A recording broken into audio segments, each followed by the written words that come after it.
Ok, entonces hoy vamos a revisar los fármacos del sistema endocrino. Específicamente vamos a revisar los que regulan la glucosa, ¿sale?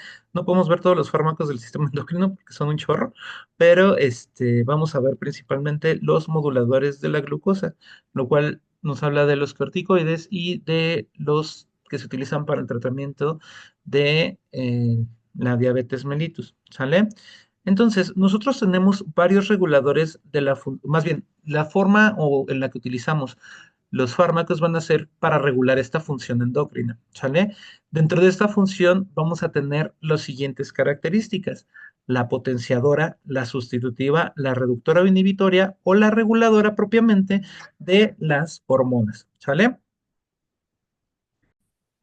Entonces, estas funciones de los fármacos van a ser potenciadora, de nueva cuenta, como pueden ser los fármacos que utilizamos para regular la respuesta inflamatoria, o sea, los esteroides, ¿vale? Que vamos a ver a continuación.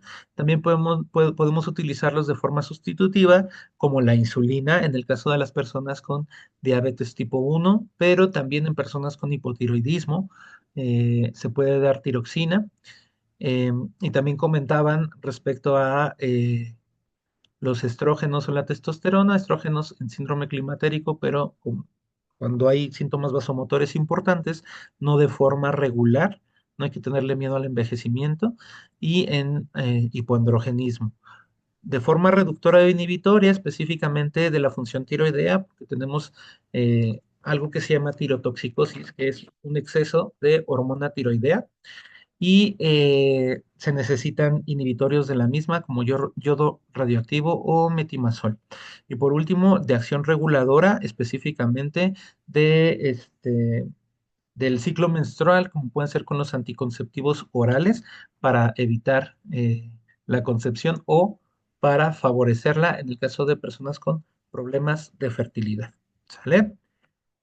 Luego, vamos a iniciar con un poquito de la fisiología del cortisol. El cortisol va a ser una hormona que regula el metabolismo de los lípidos, los carbohidratos y las proteínas y va a ser secretada por la corteza suprarrenal. ¿Sale? La forma de secreción va a ser primero con una hormona liberadora de corticotropina que se va a secretar en el hipotálamo y a través del eje hipotálamo-hipófisis, en la hipófisis se va a recibir esta hormona liberadora de corticotropina donde se va a liberar la corticotropina, o sea, la ACTH. Y la ACTH va a viajar por el torrente sanguíneo hasta las glándulas suprarrenales y así es como van a liberar el cortisol. Pero el cortisol tiene una retroalimentación negativa hacia la liberación de hormona liberadora de corticotropina y de ACTH. O sea, cuando tenemos mucho cortisol, se va a inhibir la producción de y la liberación de estas dos hormonas, ¿sale? Entonces, por eso es que hay que tener cuidado en la prescripción de esteroides porque se puede bloquear la liberación de esas hormonas, ¿ok?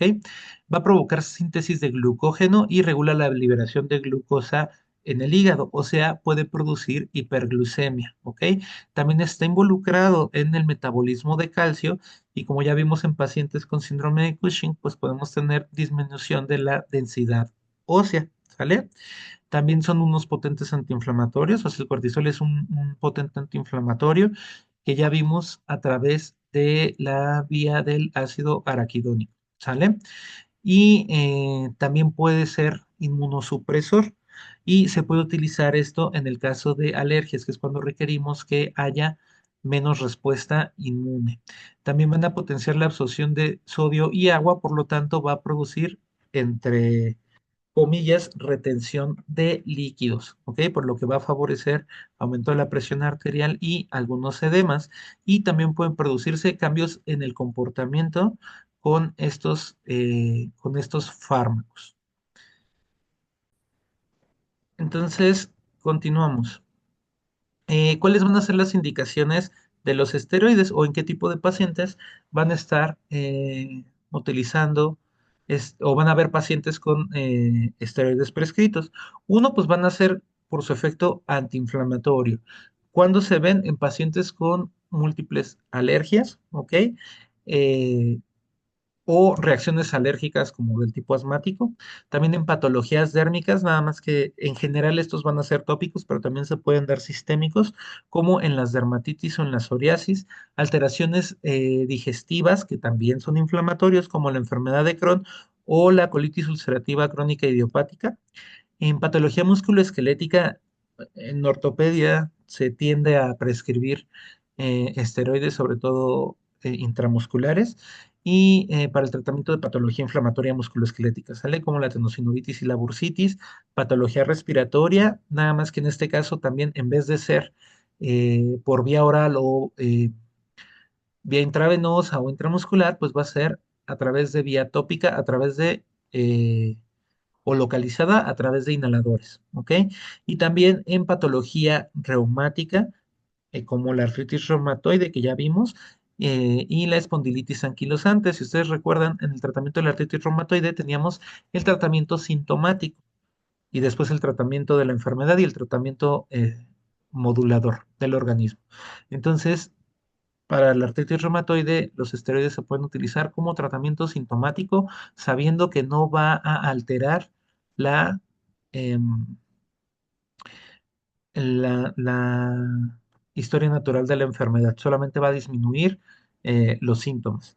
Y ahora, por sus efectos inmunosupresores, pues también se puede dar en enfermedades reumáticas, como la dermatomiositis y el lupus eritematoso sistémico, también en alteraciones hematológicas que de igual forma van a ser autoinmunes, como la anemia hemolítica y la púrpura trombocitopénica idiopática, o para el tratamiento de algunas neoplasias, para disminuir la producción de leucocitos. ¿Sale? Van a ser las dos indicaciones principales, o bueno, los dos grupos de indicaciones principales de los esteroides. Ahora, ¿cuáles van a ser los efectos adversos? Va a ser la principal o la que tenemos que tener más cuidado es la supresión de la corteza suprarrenal, ¿sale? Porque ya vimos que el cortisol pues actúa negativamente sobre la ACTH, que es la que libera las hormonas de la corteza suprarrenal. Entonces, si nosotros no disminuimos la dosis lentamente, se puede producir esta supresión y vamos a tener ahora el efecto contrario, ¿sale? Eso lo van a ver mucho en el tratamiento de las parálisis faciales. Eso sí es una patología que trata mucho oficio y en la cual se dan esteroides, que van a ver que en la cortisona se va a ir disminuyendo paulatinamente precisamente para evitar la supresión cortical. Ajá. Luego tenemos el síndrome de Cushing, que ya lo vimos, el cual se va a caracterizar por la carita de luna llena, ajá, y también pues las mejillas son rosadas, la jiba dorsal, las estrías abdominales, la facilidad para la producción de hematomas, un adelgazamiento de los brazos y de las piernas y un panículo adiposo prominente en el abdomen, ¿ok? Es muy frecuente que pacientes que se automedican esteroides porque en algún momento se lo dieron para el tratamiento de la inflamación, pues tengan este síndrome después de una ingesta prolongada. Hay que tener cuidado de no quitarlo directamente porque se puede producir lo que ya mencionamos que es la supresión adrenocortical. Como vimos, también tiene efectos inmunosupresores. Por lo tanto, a largo plazo pueden producir un aumento de la producción de infecciones, sobre todo oportunistas, como puede ser la candidiasis, ya sea vaginal o oral, o algunas enfermedades respiratorias. También van a producir un aumento en la producción perdón, de la reabsorción del líquido intraocular, por lo tanto va a producir aumento de su presión y glaucoma. También ya vimos que producen aumento de la gluconeogénesis y la liberación de glucosa en sangre en el hígado, entonces va a producir hiperglucemia, por lo tanto hay que tener mucho cuidado en pacientes con diabetes que están ingiriendo esteroides. Lo que más nos va a competir a nosotros desde el punto de vista de rehabilitación es este efecto adverso tan importante que es la degeneración ligamentaria, ¿ok? Si tenemos un paciente que está tomando esteroides desde hace un año, si nosotros hacemos ejercicios demasiado intensos y sobre todo excéntricos, pues se puede producir una ruptura ligamentaria, tendinosa o muscular, ¿vale?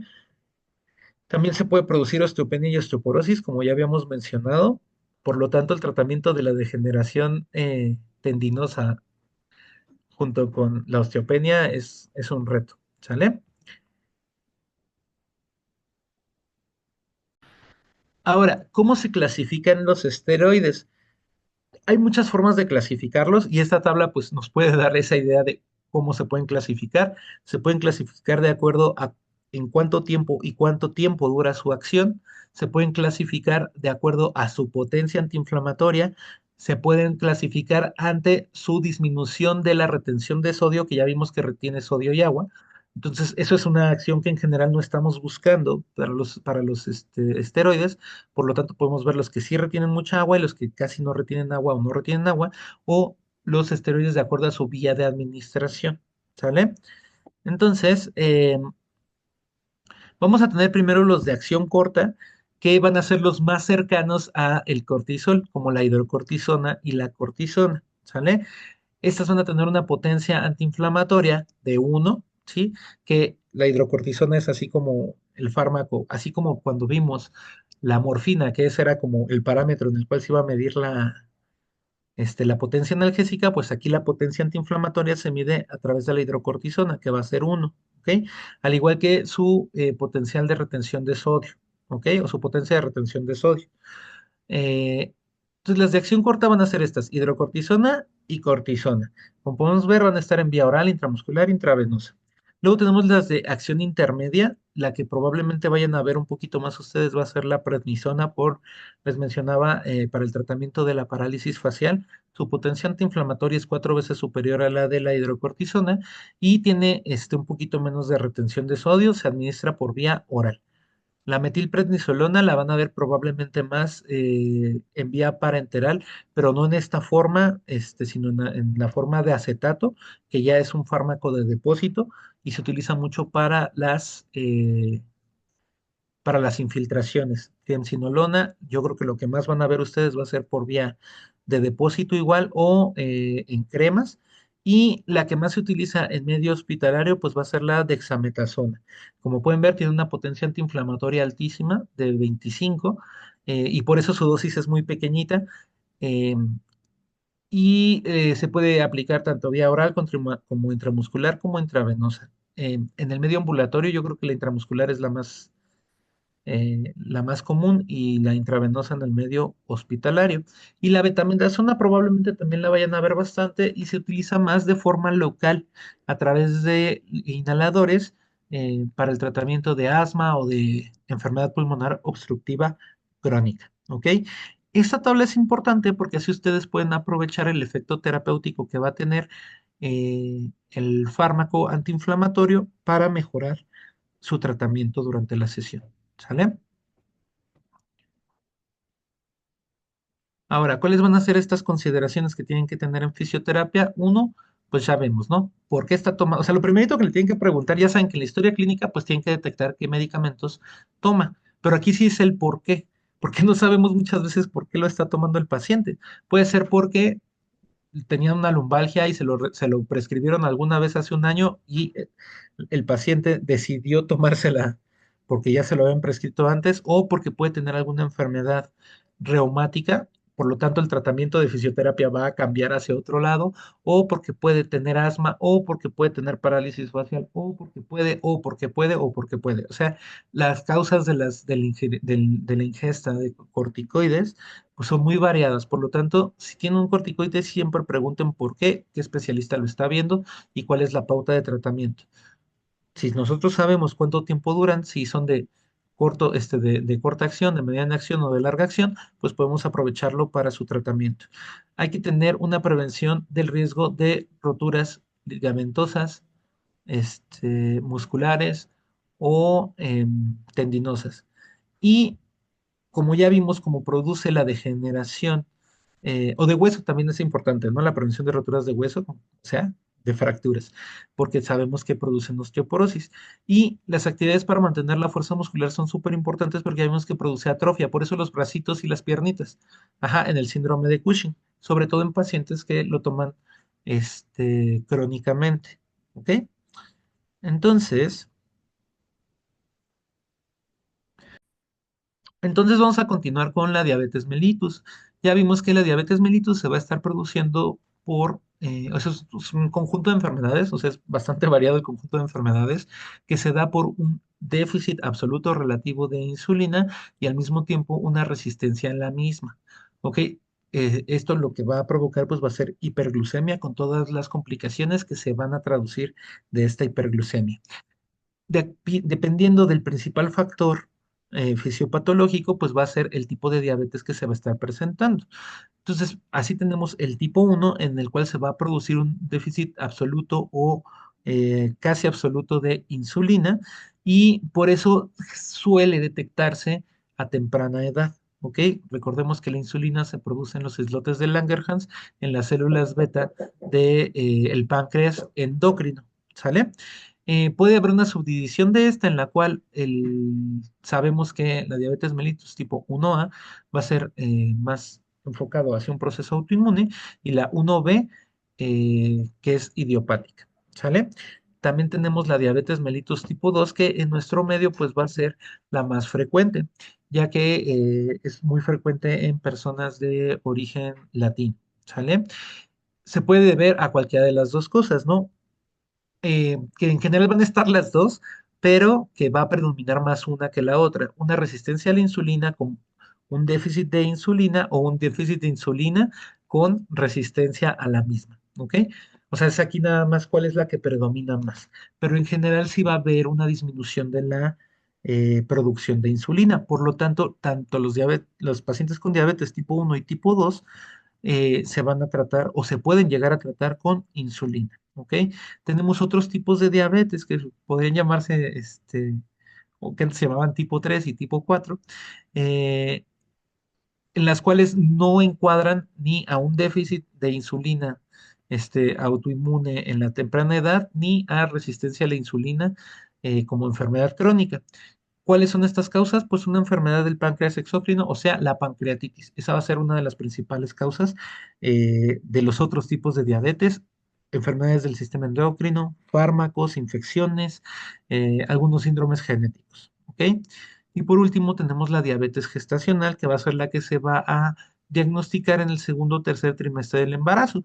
Si nosotros detectamos a una paciente en el primer trimestre del embarazo que tiene hiperglucemia, pues ya no sería gestacional, sino sería probablemente y lo más frecuente una tipo 2 o más raramente una tipo 1. ¿Ok? Eh, ¿Cuál es la diferencia de este tipo de diabetes? Que estas hiperglucemias se van a producir durante el embarazo y hay una probabilidad de que se revierta la hiperglucemia una vez que el embarazo termina. ¿Sale? Entonces, esa es la diferencia, porque las otros tipos de diabetes, pues en general una vez que se instauran, pues ya no se van a quedar en la cronicidad. La diabetes gestacional puede regresar hacia el estado basal, ¿ok? Pero también tienes un aumento de probabilidad de desarrollar diabetes mellitus tipo 2 en un futuro. Entonces el embarazo no es ningún juego, ¿sale? Para el tratamiento de la diabetes, pues vamos a tener bastantes fármacos. Esto va a ser un poquito pesado, pero vamos a tratar de revisarlos todos. Así tenemos a las insulinas, que son fármacos que se ponen por vía parenteral, y el resto de fármacos que se dan por vía oral. Las insulinas, pues van a ser precisamente un análogo de la insulina humana, ¿no? La que nosotros tenemos, o igual puede ser insulina humana, en la que secretamos de forma normal en el páncreas endocrino. Y estas se van a dividir de acuerdo a cuándo inician su acción y cuánto tiempo dura la acción en el organismo. Así tenemos insulinas de acción corta, rápida, intermedia y prolongada. Lo vamos a ver en la siguiente diapositiva. Luego tenemos los secretagogos, los disminuidores de la absorción de glucosa, los sensibilizantes y las incretinas. ¿A qué le suena secretagogo? Entonces, como se mencionó adecuadamente, secretagogo es que se estimula la secreción de insulina. Por lo tanto, estos fármacos pues no van a estar indicados más que en diabetes mellitus tipo 2, o sea, cuando todavía tenemos alguna producción de insulina que podamos aprovechar. Entonces, las principales familias de estos fármacos van a ser las sulfonilureas, como la glibenclamida, que vamos a hablar en un momento respecto si se sigue usando no tanto la glibenclamida, y las meglitinidas como la repaglinida. Ambos son secretagogos, o sea, aumentan la producción de insulina. Por lo tanto, para ser administrados, tienen que tener insulina el paciente. También tenemos los que van a disminuir la absorción de glucosa o la reabsorción de glucosa. Así tenemos los inhibidores de la glucosidasa, como la carbosa, que se hace a nivel intestinal o de nivel renal, como las glifosinas. También tenemos los sensibilizantes, que lo que va a hacer que los tejidos puedan aprovechar mejor la glucosa, o sea, van a disminuir la resistencia a la insulina. Y así tenemos al superfármaco metformina, que es de la familia de las biguanidas, y también tenemos las tiazolidinedionas, como también llamadas glitazonas, porque esa es su terminación. Y por último tenemos los fármacos más nuevos, que son las incretinas, que son unas moléculas secretadas en el intestino que van a regular tanto el apetito como la producción de insulina postprandial. Y así tenemos estos agonistas del receptor similar, del polipéptido similar al glucagón, como la liraglutida o los inhibidores de la DPP4, que son llamadas gliptinas. ¿Sale? Son bastante fármacos, así es que vámonos de a poquito.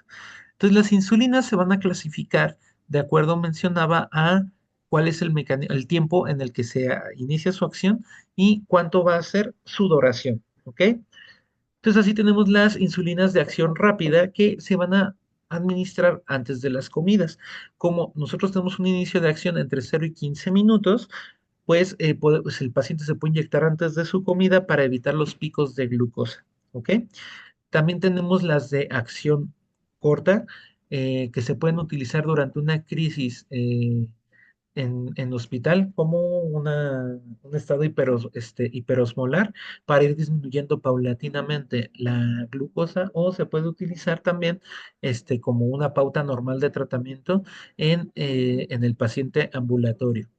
Tenemos las insulinas intermedias, que la más común va a ser la insulina NPH, y que también se trata tanto en tratamiento regular como en las crisis en medio hospitalario. Y por último tenemos las de acción prolongada, como la glargina, que esa va a mantener sus niveles durante 24 horas, ¿ok? Entonces hay que determinar, o de acuerdo, o ver eh, cuál es la vía o cómo es que se está utilizando este fármaco, porque ya tenemos aparatos un poquito más novedosos que ya es cada vez más común verlos, que son los administradores electrónicos de insulina, los cuales van a estar administrando insulina regularmente, y así evitamos estar pinchando a nuestros pacientes. Entonces, así de acción rápida tenemos las insulinas como la Lispro, que yo creo que esa es la más común. La de acción corta es una insulina humana regular, o sea que es una insulina, punto. O sea, es insulina, no tiene tanta modificación. La intermedia, como mencionamos, era la de NPH, y la prolongada, la principal, es la glargina. ¿Ok? Entonces, ¿qué factores tenemos que tener en cuenta para ver qué tan rápido se va a absorber la insulina? Porque dependiendo de qué tan rápido se administra la insulina, pues vamos a tener el inicio de acción de la misma y el desencadenante de hipoglucemias, sobre todo durante el ejercicio. ¿Vale? Entonces, primero tenemos que ver que hay ciertos lugares de inyección que van a tener mayor tasa de absorción y otros menor tasa de absorción. Van en ese sentido, como viene en la diapositiva. El abdomen tiene mayor absorción, luego le sigue el antebrazo, el muslo y al final los glúteos. Normalmente ustedes ven que los pacientes se inyectan en el antebrazo porque es la zona más accesible y desde el punto de vista social la más aceptada que se puede poner en público, ¿sale? Pero también cada vez más la gente se le está poniendo en el abdomen porque hasta hay menos sensibilidad en esa zona y es menos incómodo, ¿sale? También hay que determinar cuál va a ser la tasa de absorción. ¿Y de qué depende la tasa de absorción? Pues del flujo sanguíneo que tenga el paciente. Entonces ahora les pregunto a los fisios, ¿qué factores de fisioterapia o qué intervenciones de fisioterapia pueden aumentar la tasa de absorción de un paciente de insulina? Entonces, estas intervenciones que van a aumentar la tasa de absorción, pues va a ser el masaje, el calor local y el ejercicio, ¿sale? Entonces, todo eso nos puede producir un aumento de la absorción de la insulina y producir hipoglucemias. También hay que tener en cuenta la profundidad de la inyección. Sí sería un poquito conveniente preguntarle al paciente cómo se pone su inyección para que ustedes sepan cuánto tiempo se va a tardar en absorber la misma. Así nosotros tenemos que en el tejido subcutáneo es donde se va a absorber más lentamente, pero si la aplicamos en la dermis, en el músculo o es directamente en una vena, pues esa, si se aplica directamente en la vena, pues ya sabemos que se ahorra el paso de absorción y ya se va a la distribución directamente. ¿Ok? Entonces aquí podemos tener así como, o sea, tengo el esquemita en la cual la intramuscular se pone en un ángulo recto, o sea, 90 grados, la subcutánea, que es como se debe de poner la insulina, es a 45 grados, intravenosa a menos y la intradérmica a 10 grados, ¿sale? Entonces, si le pueden preguntar rápidamente, ¿y cómo se pone la inyección? Y ya ven que si se la pone hacia 90 grados, pues hay que tener cuidado porque se puede absorber más rápido y puede aumentar el riesgo de hipoglucemia. Y como les mencionaba hace ratito, pues existen las mezclas de diferentes tipos de insulina. Normalmente es de acción lenta con acción rápida, sobre todo en pacientes que tienen déficit de insulina. ¿Ok? Entonces, pues si bien la de acción rápida, pues ya desayunó hace 8 horas cuando van con ustedes a terapia, la de acción lenta pues va a seguir ahí. Y ese es en donde podemos intervenir sin querer en la tasa de absorción. ¿Sale? Entonces vamos a comenzar con los medicamentos por vía oral, iniciando por las sulfonilureas. Estos fármacos van a ser la glicalcida, la glimepirida y la glibenclamida. Como tal, la glibenclamida se va dejando de usar poquito a poquito, que en México mucha gente sigue utilizando glibenclamida porque tiene un riesgo alto de producir hipoglucemia, ¿ok? Entonces, sobre todo en pacientes frágiles o con factores de riesgo, estas hipoglucemias pueden producir accidentes importantes, ¿ok? Entonces, por eso la glibenclamida cada vez se recomienda menos. Eso no quiere decir que no sea un buen fármaco. Es un buen fármaco, pero requiere de que el paciente sea muy disciplinado para que se tome la glibenclamida y luego coma, para evitar estos picos de hipoglucemia, o más bien, sí, tanto los picos de hiperglucemia como de hipoglucemia, pero en pacientes disciplinados podría ser una opción sin mayor problema.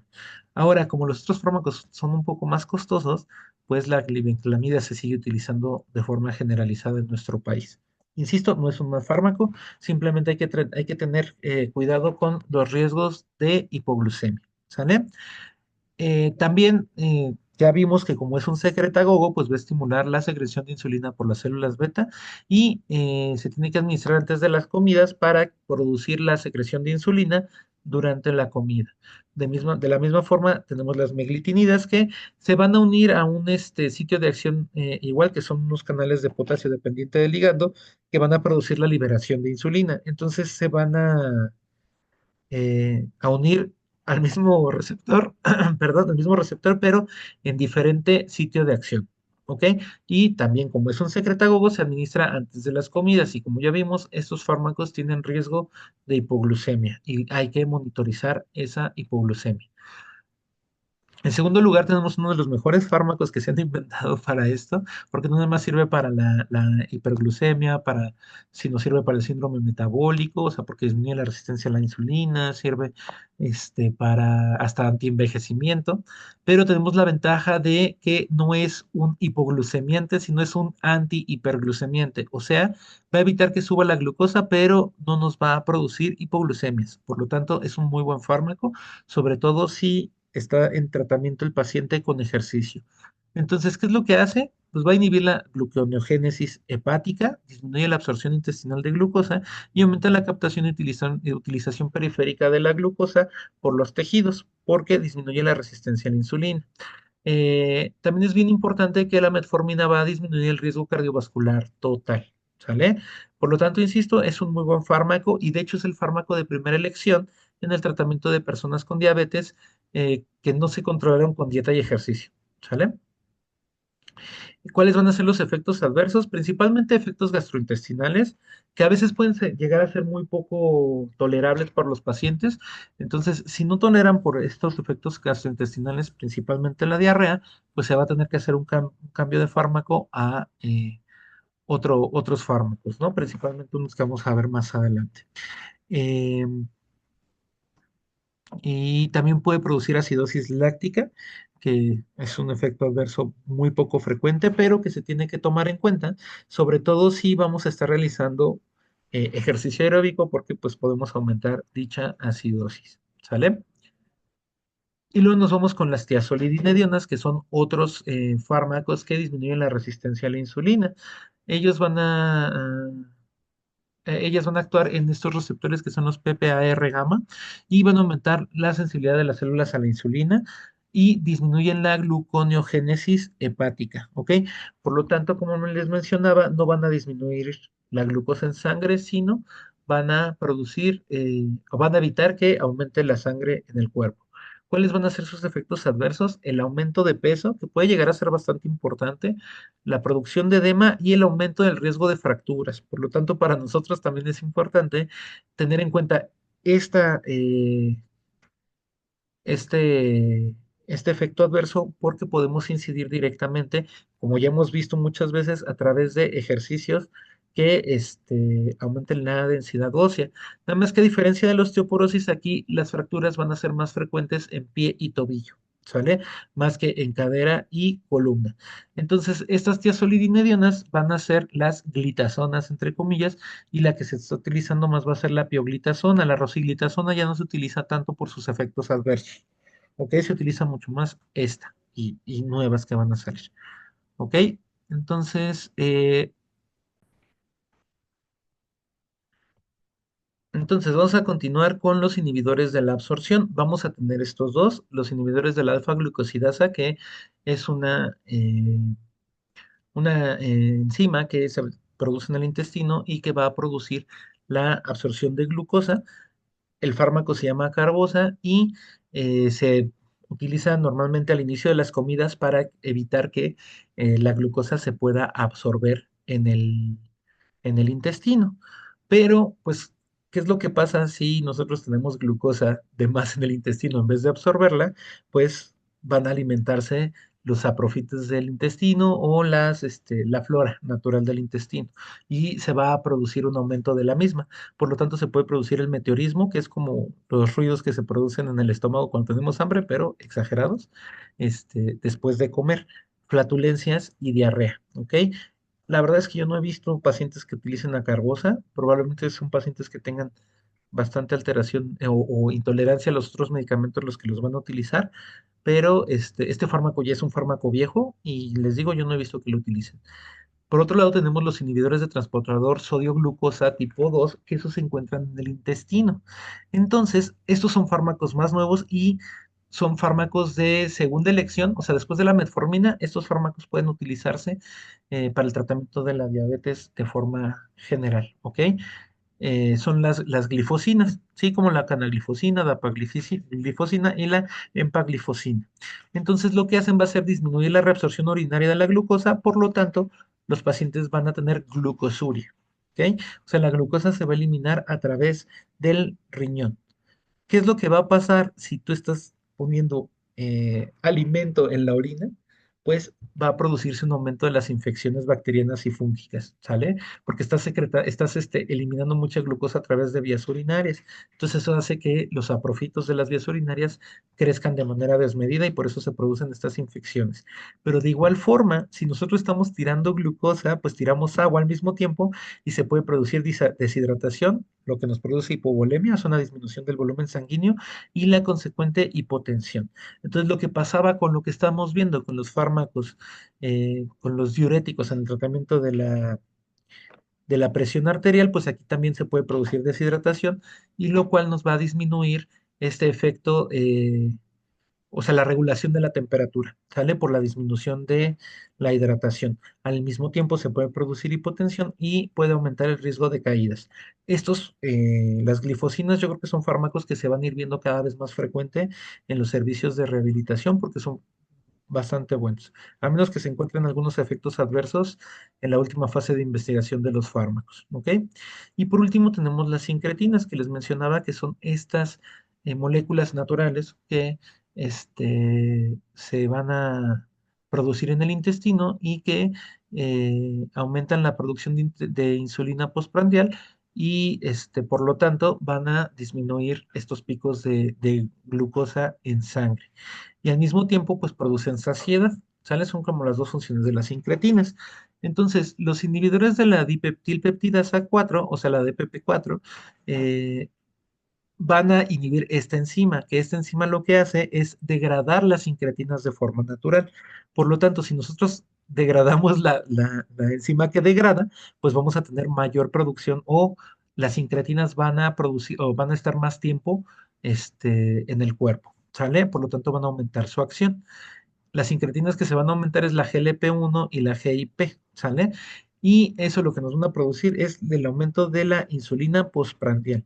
Por lo tanto, tampoco van a producir tanta hipoglucemia porque solamente se va a producir esta insulina después de la ingesta de alimentos.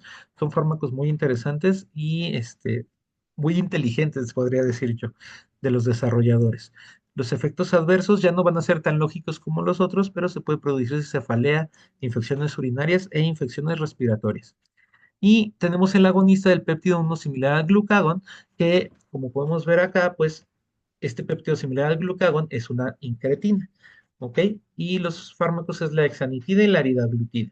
Lo que van a hacer es producir la insulina postprandial y disminuir la producción de glucagón, ¿sale? Em, entonces, como ven, estos, o sea, el primer grupo de incretinas, como la sitagliptina, lo que hacen es inhibir eh, la enzima que degrada incretinas, ¿sí? Y pues va a ser prácticamente un agonista de incretinas, ¿vale? Y sus efectos adversos van a ser principalmente los gastrointestinales, como náusea y diarrea, y como ya vimos, las incretinas hacen que se disminuya el apetito, por lo tanto pueden producir pérdida del apetito, ¿sale? ¿Hasta ahorita alguna duda? No, En- entonces, para ya tener como eh, cuáles van a ser las implicaciones de todos estos fármacos en fisioterapia, pues tenemos que conocer las complicaciones crónicas de la diabetes mellitus. Primero, la complicación aguda que tiene que tener mucho en cuenta el fisio, pues es la hipoglucemia, ¿sale? Porque la puede producir el fisioterapeuta. Entonces, la hipoglucemia la vemos en un momento. Y en segundo lugar, tenemos las complicaciones crónicas.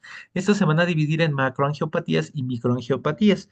O sea, macroangiopatía quiere decir que lo que va a estar dañado van a ser las grandes arterias, ¿ok? Como la arteriopatía diabética periférica que nos va a dar un pie diabético, la cardiopatía isquémica que afecta las coronarias y el EBC que afecta las arterias del polígono de Willis, empezando por la carótida interna, ¿sale? Y por otro lado tenemos la microangiopatía que va a dañar pequeños vasitos, ¿ok? O sea, son vasos microscópicos que no vamos a ver a simple vista. Y así tenemos la retinopatía, que nos puede producir ceguera, la nefropatía, que puede producir insuficiencia renal, y la neuropatía, que va a producir alteraciones en los nervios periféricos. O sea, principalmente es la polineuropatía, pero puede afectar cualquier nervio. Y la neuropatía va a ser el primer lugar en las complicaciones de la diabetes mellitus. Por lo tanto, sí tiene implicaciones muy directas con la fisioterapia. Ahora, mencionábamos que una de las principales complicaciones agudas de la diabetes va a ser la hipoglucemia. Va a ser más frecuente en personas con diabetes tipo 1, pero también en pacientes que están tomando hipoglucemiantes. ¿Cuáles son los síntomas leves de la hipoglucemia? De inicio, hambre, sudoración y temblor. Creo que todos hemos sentido hambre ante una hipoglucemia, entonces es una consecuencia normal porque el cuerpo nos pide que ingiramos alimentos. También se puede producir sudoración, frío y temblor. Asimismo, se pueden producir palpitaciones, que es cuando nos notamos nuestra frecuencia cardíaca, o sea, sentimos los latidos del corazón y nerviosismo. A este nivel es cuando tenemos que cachar a todos nuestros pacientes, ¿ok? Para poder intervenir adecuadamente. Tenemos síntomas moderados como el mareo, la fatiga y la debilidad, asimismo como la cefalea. Ya saben que tenemos personas que les empieza a doler la cabeza cuando no comen durante un largo periodo, ¿sale? Y por último, los síntomas graves que pueden producir confusión, alteración del habla, visión borrosa y puede ser tan grave la hipoglucemia como producir compulsiones y coma, ¿ok? Por lo tanto, tenemos que detectarlos en los síntomas leves, ¿ok? Y la hipoglucemia pues va a ser por mucho más frecuente en pacientes con diabetes que en la población general, sobre todo por los fármacos que están ingiriendo o en los pacientes con diabetes tipo 1, ¿sale? Así vamos a tener que graduar a gradar más bien a nuestros fármacos de acuerdo al riesgo de hipoglucemia. Si nosotros tenemos pacientes con diabetes mellitus tipo 1, si no están con una bomba de infusión, normalmente van a tener 4 inyecciones al día o tres si la primera insulina basal está combinada entre una glargina y una lispro, o sea, una de acción rápida y una de acción lenta. Entonces vamos a tener que estos pacientes pueden inyectarse 3 o 4 veces al día, ¿ok? Entonces, eh, como la insulina pues va a ser un hipoglucemiante por excelencia, el riesgo de hipoglucemia en pacientes con diabetes mellitus tipo 1 va a ser muy alto, ¿sale? Por lo tanto, tienen que estar al pendiente de eso para evitar complicaciones, porque ya vimos que puede producir convulsiones y coma. En segundo lugar, vamos a tener los pacientes con diabetes mellitus tipo 2, que ya sabemos que tienen un déficit parcial de insulina, ¿ok? Y pues los que son tratados con insulina o con sulfonilureas van a tener un riesgo alto, ¿ok? Específicamente si esta sulfonilurea es la glibenclamida, que es la que nos va a producir hipoglucemias más importantes. ¿Sale? Luego tenemos las meglitinidas, que también es un secretagogo, pero que tiene un riesgo medio de producir hipoglucemia. Y el resto de fármacos nos van a dar un riesgo bajo. Todos los pacientes con diabetes pueden tener riesgo de hipoglucemia, pero la mayoría de los otros fármacos no van a, o sea, no vamos a tener hipoglucemias por ellos, por sus mecanismos de acción que ya vimos. ¿Sale? Ahora, ¿cuáles son todas las consideraciones que tenemos que tener en fisioterapia? Porque estas consideraciones, o sea, desde los fármacos ya son consideraciones para el fisioterapeuta. Pero ¿cómo se puede producir la hipoglucemia? Esa sería la primera pregunta. Pues que el paciente ingiera alimentos después de la aplicación de insulina o de las sulfonilureas y alimentos que puedan absorberse adecuadamente. Eh, si ya tienen un paciente que sufrió hipoglucemia secundario al fármaco y al ejercicio, pues tienen que darles dosis de carbohidratos que se puedan absorber inmediatamente. Aquí sí, la bendita coca, pues sí funciona, ¿sale? La coca maravillosa que sirve para la hipotensión y la baja de azúcar, bueno, pues sí le podrían dar Coca-Cola, ¿sale? Pero es mucho mejor darle algún azúcar que se pueda absorber más rápidamente, principalmente azúcar de frutas y más específicamente en jugo, ¿ok? Porque la fibra puede retrasar la absorción de glucosa, entonces un juguito va a aumentar los niveles de glucosa, ¿sale? Ante las complicaciones crónicas hay que tener otras precauciones. Específicamente, si nos vamos una por una, si empezamos con la cardiopatía isquémica, ajá, pues hay que prescribir adecuadamente el ejercicio específicamente con especialistas en rehabilitación cardiovascular. Para el pie diabético, seguramente vamos a tener pacientes, muchos pacientes con amputaciones secundarias a pie diabético, entonces la revisión de la prótesis y de los puntos de presión de la prótesis es súper importante para evitar úlceras que puedan aumentar el nivel de amputación. Y para los pacientes con EBC, pues principalmente evitar ejercicio muy extenuante y que pueda producir más isquemia, ¿sale? Y las complicaciones, perdón, microangiopáticas como la retinopatía diabética, pues el riesgo de caídas por la ceguera. En pacientes con nefropatía diabética, una prescripción adecuada del ejercicio, que también los pacientes con insuficiencia renal requieren una prescripción adecuada de ejercicio. Y los más importantes o que más vamos a ver son los que tienen neuropatía diabética para evitar las quemaduras por disminución en la sensibilidad y también, como tienen neuropatías autonómicas, pues van a funcionar como los pacientes con beta bloqueadores, o sea, no van a regular adecuadamente su frecuencia cardíaca y pueden tener mala prescripción del ejercicio por lo mismo. Y por último, ¿cuáles son las precauciones específicas con la ingesta de tiazolidinedionas? Pues el riesgo de fracturas, ¿sale? Porque los pacientes pueden presentar fracturas solamente por la ingesta de tiazolidinedionas, ¿vale? Entonces, ¿alguna duda después de todo esto que estuvimos mencionando?